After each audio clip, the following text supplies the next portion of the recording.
This is part 2 of the lecture on section 1.4, Primes and Unique Factorization.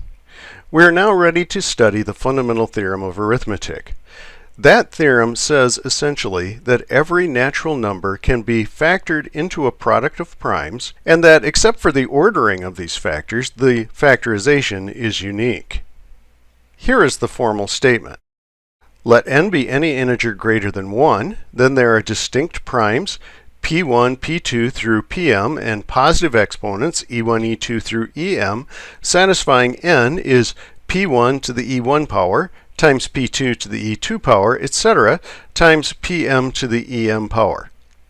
Furthermore, this factorization is unique except for the order of the factors. This is a major existence and uniqueness theorem in number theory.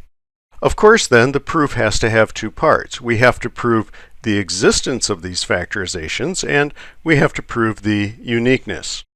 Your notes don't have any comments on the existence part of this proof, so let's just talk through that for a moment. Suppose there were some natural numbers that cannot be factored into a product of primes. Consider the set of all such natural numbers. All natural numbers are greater than 1, and therefore this set would be a non-empty subset of the integers that's bounded below. It would therefore have a smallest element, and we know that by applying the well-ordering principle. So let n be the smallest natural number that doesn't have a prime factorization. Now n itself cannot be a prime number, because if it were, it would be its own prime factorization. Therefore n must be composite.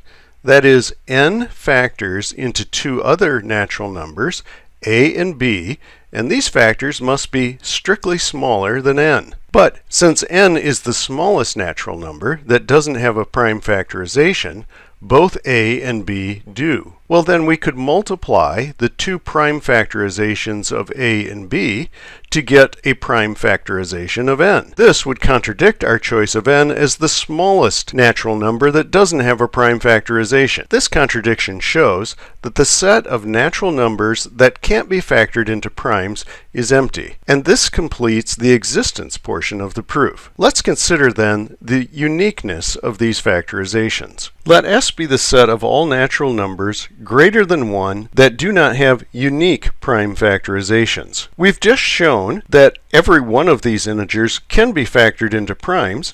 It's just that the factorization would not be unique. If this set is not empty, it contains, once again, a smallest element.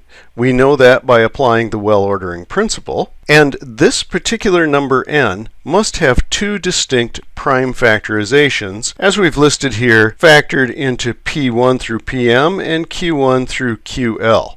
Notice, our notation does not imply that the total number of primes on the left is the same as the number of primes appearing on the right, and certainly the exponents don't have to be the same. Now we claim that none of these p's could be equal to any of these q's, because if they were, say if pi equals qj, then we could divide each side of our expression by pi or by qj, and we would then obtain a smaller n without a unique factorization. But this would contradict our choice of n, which is the smallest natural number that doesn't have a unique factorization into primes. So none of these prime factors match. However, if p1, say, divides n, then p1 would have to divide this product of the q's as well. We have a lemma, though, that tells us that if a prime divides a product, then the prime must divide one of the factors of the product. Therefore, p1 divides qk for some k. Well, of course, this is a problem. qk is a prime. Therefore, since p1 divides it, either p1 is 1 or p1 is equal to qk. But we just got done saying that none of the p's agree. And if p1 were 1, then p1 itself would not be a prime, and this contradicts the fact that these expressions are prime factorizations of n. Consequently, the assumption that S is non-empty leads to a contradiction. Hence, S is the empty set, and all natural numbers greater than 1 have a unique prime factorization. The fundamental theorem of arithmetic has consequences for the rational number system as well. Recall that a rational number can be expressed as a ratio of integers. And we say that a rational number a over b is in lowest terms if there are no common non-trivial factors between the numerator a and the denominator b.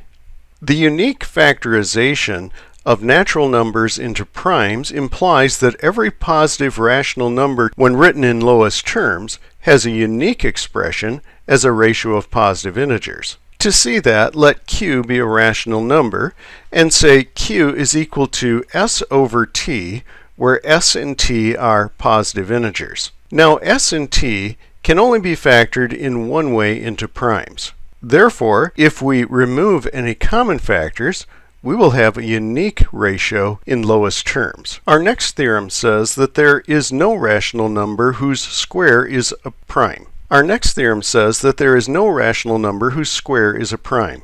To prove this, let p be a prime and q be a rational number, and suppose that q squared is in fact equal to p.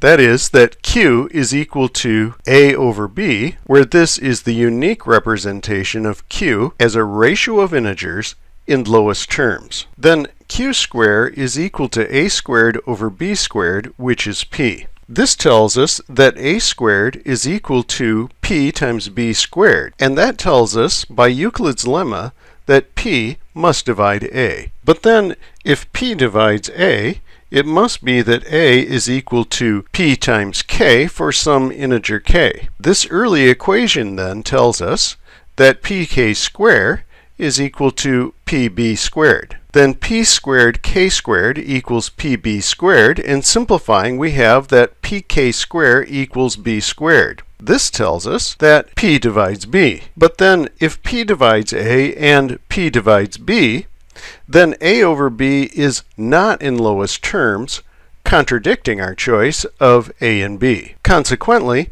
the supposition that we could find a rational number q satisfying q squared equals p must be false, and therefore no rational number has a square that is a prime. The previous theorem tells us that not all lengths are commensurate. That is, there are two lengths that have no common integer multiples. In practical terms, suppose you were instructed to measure the length of a football field and you were given a measuring rod of fixed length to do it. Would you expect that if you laid out the length of the field with a rod, that the length of the field would be an integer multiple of the length of the rod? Our experience tells us that we shouldn't expect this. But what if we were allowed to divide the rod into any number of equal portions, say into 2 equal parts, into 5 equal parts, etc.? Would it always be the case that when we got to our last measurement, that the end of the field would lie on one of the marks of our rod? Well, the answer is no, because not all lengths are commensurate. To the ancient Greeks, these were very important questions, but they were not fully resolved by them, and in fact were not fully resolved until the 19th century. The Greeks, however, did make a lot of progress in the study of primes.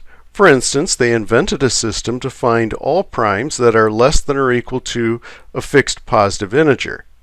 This method is known as the sieve of Eratosthenes, and you've almost certainly seen it. If you haven't, I recommend that you do a library search and read up on it. There are many unresolved questions, and deep theorems have been proven in this subject. But not every unsolved problem is hard to state.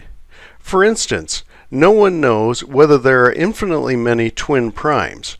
That is, primes like 17 and 19 or 41 and 43, primes that are 2 units apart. This completes the lecture over section 1.4 on primes and unique factorizations.